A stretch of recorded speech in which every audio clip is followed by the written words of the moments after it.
네, 우리 메타 진단 상담 과정에 오신 여러분들을 환영합니다. 여러분들 모두 이 과정을 신청하시면서 이런 생각 해보셨을 것 같아요. 내가 지금까지 안 해본 거 없고 얼마나 많은 노력과 이 시간과 돈을 써봤는데 이거 한다고 될까? 그런데 여러분, 그 많은 걸 해보셨으면서도 그동안 여러분들의 아이들에게는 대체 왜 변화가 없었던 걸까요? 그 이유가 무엇일 거라고 생각하세요? 지금부터 저와 일주일간 이 진단 상담을 진행하게 되면서 아이가 변할 수 없었던 그 정확한 이유를 느끼게 될 겁니다. 또한 앞으로 어떻게 해야 내 아이가 진짜 변할 수 있는지 그 정확한 방향성을 찾게 되실 겁니다. 이전에 이제 저와 짧은 상담으로 그동안 집에서 정말 아이를 잘 지도하기 위해서 많은 노력들을 해오고 또 막 약, 인지 치료, ABA 치료와 같은 다양한 프로그램들을 통해서 아이를 변화시켜주기 위해 많은 노력들을 해보았지만 그런 노력들이 아이들을 변화시켜주지 않았고 그게 정말 쉽지 않았다는 것을 함께 통감해 보셨을 겁니다. 네, 여러분 결국 이거는 여러분들이 뭘 잘못하고 덜 애썼기 때문이 아니라 아이를 근본에서부터 변화시켜 줄 수 있는 그 정확한 방법을 몰랐기 때문입니다. 예를 들어 천식이 있어서 기침을 막 하고 있어요. 기침한다고 감기약을 막 아무리 먹는들 기침이 나을 수 있었을까요? 네, 감기약만 먹고 있으면서 계속 천식이 낫기를 바라고 있을 수는 없습니다. 요즘 우리가 아이들 어려움을 해결해주기 위해서 가장 먼저는 공감해주고 말로 설명해주고 훈육하죠. 그래도 안 되면 흔히 하는 방법으로 센터 치료나 약물 치료 같은 방법들을 사용하게 됩니다. 근데 여러분, 약물 치료는 뭐예요? 내 아이들이 정말 문제 행동의 원인, 즉 충동성, 주의력, 과잉 행동, 이 불안을 완화시켜주는 거예요. 그럼 여러분들은 이걸 통해 뭘 기대하시나요? 네, 아이가 지적을 덜 받게 해주는 거죠. 이게 다예요. 딱 여기까지예요, 여러분. 그리고 센터 치료가 있습니다. 이건 뭐예요? 아이들 인지 왜곡, 피해의식이 있으니까 불필요한 행동을 교정해 주는 거예요. 친구들과 잘 어우러질 수 있게끔, 지적받은 행동을 하지 않을 수 있게끔 인지적인 부분과 말, 행동을 교정해 주는 겁니다. 근데 여러분 한번 생각해 보세요. 여러분들은 지금 아이가 단순히 학교에서 지적받지 않는 아이로 자라게 하고 싶은 거예요? 타인 의식하고 눈치 보고 살피고 이런 아이로 키우려게 하는 건 아니잖아요. 아이가 정말 자신을 먼저 좋아할 줄 알고 스스로 소중하게 여겨지고 그러다가 또 자신을 믿는 마음이 커지고 자신의 옳은 생각들을 결정해 나가고 주체적인 어른으로 성장해 나가길 바라시는 거 아니에요? 네, 그런데 여러분 지금 여러분들이 무진장 애먹고 고민하고 있는 센터 치료, 약물 치료 하시면서 훈육하고 하시면서 앞서 말한 것들을 해결해 줄 수 있는 게 맞냐는 겁니다. 요약하면 약물은 아이의 각성 증상을 낮춰주는 거, 센터 치료는 아이에게 지적받지 않은 행동을 안 하게끔 해주는 거, 딱 여기까지란 말입니다. 제발 어떤 허황된 기대나 환상을 깨셔야 됩니다. 그럼 여러분 소심하고 산만하고 ADHD 불안장애 틱이 있는 내 아이가 정말 주체적으로 스스로 생각해서 자립하고 독립해서 자신의 삶을 살아나가게 하려면 제일 먼저 뭐가 가장 필요할까요? 여러분 혹시 사람과 동물의 제일 큰 차이가 뭔지 아세요? 네, 그건 바로 이 사고할 수 있는 능력입니다. ADHD나 이런 어려움을 겪고 있는 아이들은 보통 행동하기 전에 이 사고할 수 있는 능력이 없어요. 그게 떨어져요. 그래서 어려운 거예요. 다른 게 아니에요. 만약 아이가 사고할 수 있으면 뭘 할 수 있을까요? 내가 이런 행동을 하려고 하는데 이렇게 하면 안 되겠구나. 이렇게 하면 일이 어긋나겠구나. 저 친구도 싫어하겠구나. 그렇게 되면 내가 재미있게 놀 수 없게 되겠구나 하는 생각이 점점 커지는 거예요. 행동하려는 충동은 일어나는데 그렇게 했다가 일을 여러 번 그르쳐 보면서 실수도 하고 후회도 하고 일을 되돌려보고 하면서 이 자신의 충동을 조절할 수 있는 인식, 즉 자기 조절력이 또 생기는 겁니다. 그러니까 이 아이에게 처음 이 사고가 시작되지 않으면 그 뒤가 다 있을 수가 없어요. 정말 아이가 스스로 겪어보고 후회하고 다시 생각하고 다시 결정하고 조절하고 이런 것들은 앞서 말씀드린 약물 치료, 인지 치료로는 기대할 수 있는 게 아니라는 거죠. 말이 안 되는 거예요, 사실은. 상황을 요약하면 지금까지 내가 문제인식을 정확히 못하고 있었구나.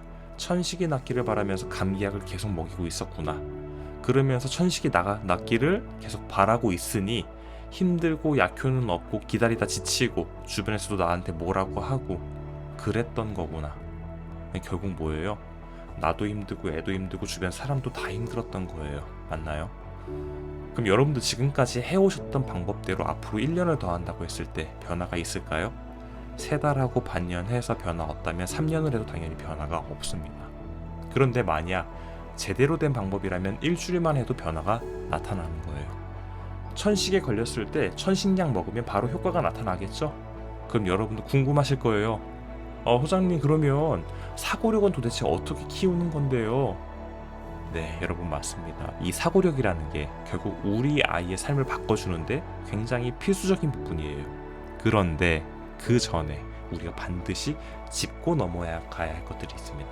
그건 바로 우리가 지금 이 진단 상담을 통해 하려는 것이기도 합니다. 쉽게 말해서 우리는 지금 아이에게 사고력을 막 주려고 해요. 만약에 내 아이에게 우리가 지금 초콜릿을 주고 싶으면 우리 부모 손에 뭐가 들려 있어야 돼요? 네, 초콜릿이죠? 그럼 지금은 우리가 사고력 주고 싶어요. 그럼 우리 손에 뭐가 들려 있어야 돼요? 네, 사고력이 들려 있어야 돼요. 그럼 여러분 손에는 지금 사고력이 들려 있나요? 만약 여러분 사고력이 있다면 여러분이 그걸 내 아이에게 줄 수 있다고 믿고 계신가요? 먼저 질문을 한 가지 해볼게요. 여러분들 아침에 일어나서 눈 뜨면 가장 먼저 뭐 하세요? 네, 씻고 밥 준비하고 애들 깨우죠? 그럼 그때 어떤 생각하세요? 빨리 깨워서 밥도 먹이고 학교 보내야겠다. 오늘은 아무 문제 없이 잘 넘어가야 할 텐데. 이런 생각 하실 거예요. 그럼 이런 생각 하시면서 우리 감정은 어때요? 네, 평안하고 긍정적이고 힘이 나고 활기차고 기뻐요? 아니면 걱정되고 불안하고 초조하고 그래요? 네, 후자죠. 그럼 이때 여러분들 표정은 어떨까요? 막 밝은 얼굴일까요? 아니면 다 굳어있는 얼굴일까요? 네, 굳어있을 거예요. 그럼 행동은 어떨까요? 경쾌하고 가볍고 밝고 긍정적일까요? 아니면 무겁고 초조하고 불안하고 부정적일까요? 네, 당연히 후자겠죠? 그럼 이런 행동이 곧 내 하루가 될 거예요. 맞나요? 네, 그리고 이런 하루들이 모여 내 삶이 되는 겁니다. 그럼 내 삶의 변화가 있을 수 있어요? 내 미래는 내가 지금 살아가고 있는 오늘과 다름이 없을 거라는 거예요. 결국 하루를 시작하는 내 생각이 행동을 결정해요. 그 행동들이 하루를 결정하고 미래를 결정해요. 그럼 뭐예요? 내 생각을 바꿀 수 없고 긍정적으로 가져오지 못한다면 내 삶에 변화가 없는 건 당연한 거예요. 여러분들 자녀를 보면서 매일 같은 생각 하잖아요. 같은 감정이 일어나죠? 그리고 같은 행동을 하고 같은 결과를 맞아요. 어떻게 변화가 있을 수 있습니까?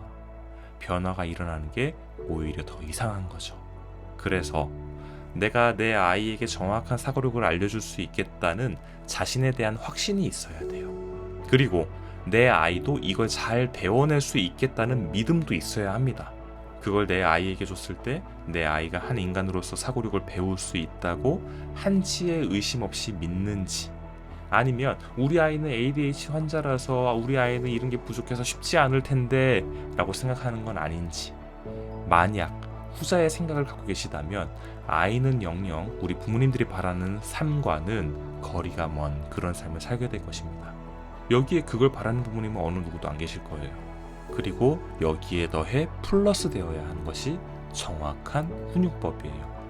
내가 아는 것과 내가 아는 것을 아이에게 알려주는 것은 또 다른 문제예요. 그러나 이건 여러분들의 몫이 아닙니다. 이건 전문가의 저의 몫이죠.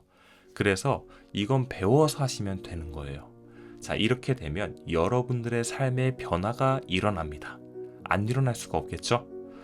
결국 여러분, 저는 지금 최우선 과제로 여러분들에게 그런 믿음을 갖게끔 하려고 해요. 저와 함께 약 일주일간 다음의 과정을 지나게 될 겁니다. 먼저 부모가 먼저 자신의 삶을 변화시켜 나갈 수 있는 믿음이 있는지 살펴보기 위해 부모의 자아 상태를 확인해보는 교류 분석을 할 겁니다. 그리고 그런 검사 결과의 원인이 설명되는 현장을 바로 목격하기 위해서 나의 어린 시절에 대해 각 작성해보는 리턴맘 노트를 함께 보실 거예요. 이 과정을 지나면서 부모는 먼저 자기 자신을 온전히 믿어줘 본 경험이 있는지, 자존감은 어떤지, 자신에 대한 부정적인 생각은 어떻게 처리하고 있는지 확인해 볼 수 있고, 내가 지금 이렇게 성장할 수밖에 없었던 그 정확한 이유를 나의 어린 시절의 스토리를 통해서 정확히 알게 될 겁니다. 그렇게 나에 대한 오해가 풀리고 이해가 되기 시작하면 여러분들에게 이런 생각이 들 거예요. 아, 내가 잘못하고 실수하고 부족해서 지금처럼 내 아이가 어려움을 겪고 있던 게 아니었구나. 누구라도 나의 어린 시절 환경 속에서 자랐더라면 지금의 나처럼 어려움을 겪을 수밖에 없었겠구나. 내가 지금 정확한 방법을 몰라서 그런 거였지, 이게 정말 내가 나를 자책하고 누군가를 비난할 일이 아니었구나. 여러분, 그렇게 오해가 풀리면 새롭게 시작할 마음을 가질 수 있게 됩니다. 지금까지는 맨날 똑같은 하루 반복되는 악순환으로 한숨이 끊이질 않았는데, 이제껏 내가 하는 방법을 잘 몰라서 그런 거였다니 이제 정확한 방법을 알고 새롭게 시작할 수 있다라는 거죠. 그리고 진단 상담의 마지막 단계, 여러분들이 아이들과 어려움을 겪고 있는 상황, 갈등 상황을 비디오 또는 오디오로 녹음해 주신 파일을 통해 현재 부모가 아이와 어떤 훈육과 양육으로 악순환을 반복하고 있는지 분석해서 그 악순환을 끊어낼 수 있는 메타 솔루션을 드리고 여러분은 피드백을 주고받게 될 것입니다. 자, 어떠신가요? 이 일주일간의 과정을 지나쳤을 때 여러분들은 내가 왜 그동안 이런 어려운 육아를 할 수밖에 없었고 내 아이는 왜 변화할 수 없었는지 분명히 알게 되실 겁니다. 그리고 그동안 정확한 방법을 몰라서 그랬지 이제는 내 아이가 변화할 수 있겠다는 믿음을 갖게 되실 거예요. 어떤가요? 여러분에게 정말 혼자 바뀌고 변화라고 떠미는 것이 아니라 마땅히 해낼 수 있는 마음과 방법을 갖게 해드릴 겁니다. 그럼에도 불구하고 반드시 명심해야 할 사실 한 가지는 이 변화는 제가 드리는 것이 아니라 여러분이 스스로 쟁취하시는 겁니다. 저는 옆에서 그렇게 될 수밖에 없게끔 조력자 역할을 할 거예요. 제가 위에서 말씀드린 원리로 어릴 적 ADHD를 알았고 자폐를 알았고 또래 부적응자였던 아이들이 정말 세상이 훌륭한 위인이 될 수 있었고 자신의 주체적이고 행복한 삶을 살아갈 수 있는 어른으로 모두 성장했습니다. 그럼 준비되셨으면 바로 가보시죠.